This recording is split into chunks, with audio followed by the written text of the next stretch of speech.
Okay then, Mount Eruptus is the second of the 3 boss levels we haven't done. And it's, as you'd expect, all about volcanoes and fire and burning shit, so I'm right at home here.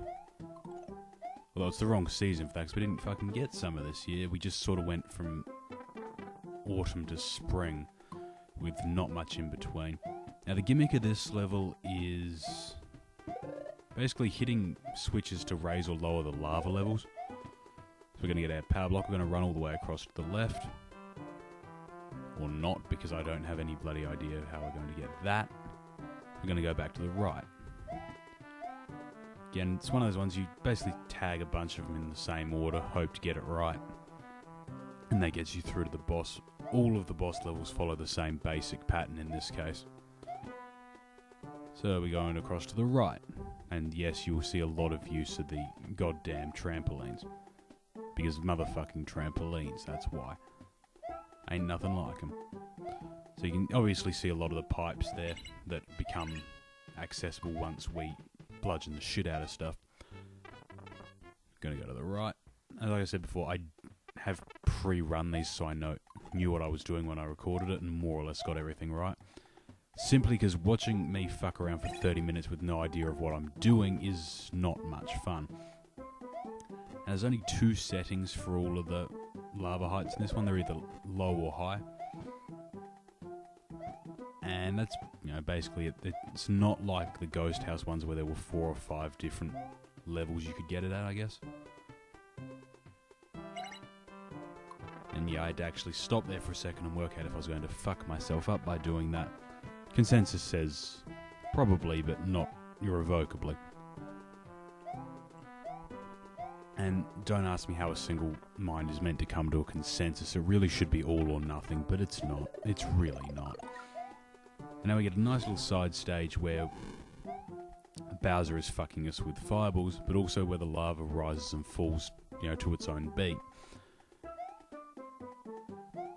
And a nice little interruption, and I'm a big fan of the way the boss levels have been bringing back a lot of classic, like Mario Brothers 1 and 2 stuff. Like this is obviously heavily inspired by the boss levels in Mario Brothers, and to an extent the lost levels, as you can see by the semi-old school graphics design. And I can't believe I just had to use the phrase old school to differentiate between Mario World and Mario Brothers 1, because that's just fucking ridiculous, and I'm now deeply, deeply concerned for my sanity, my ego, and my general nerd credibility.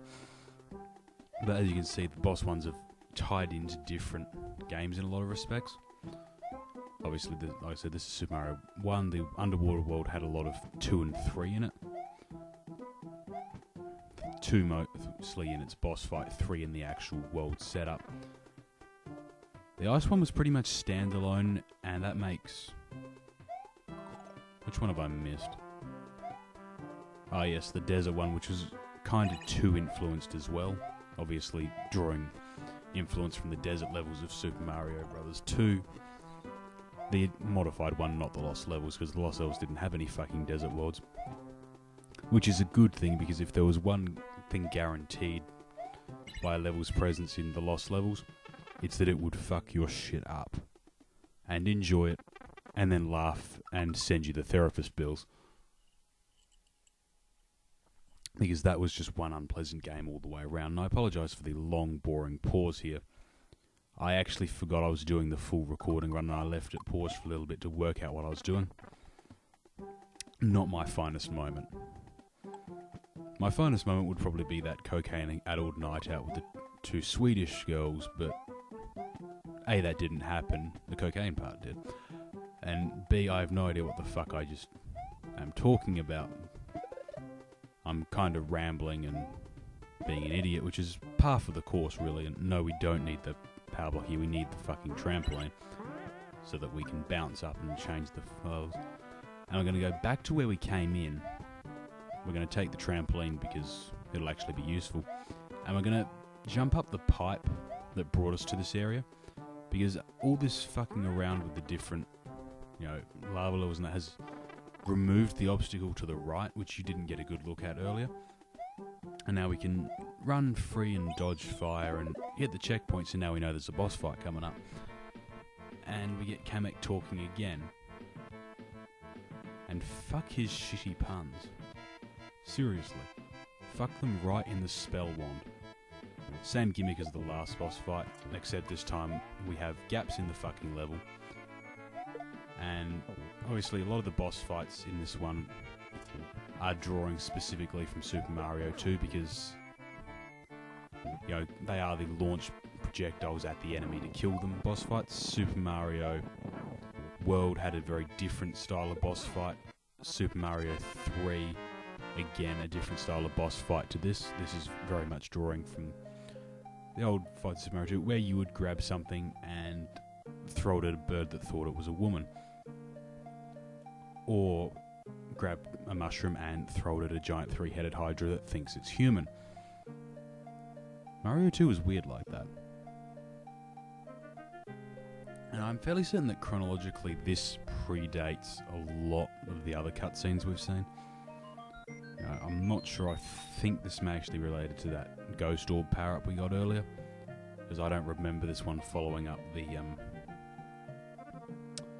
level Corey did. Anyway.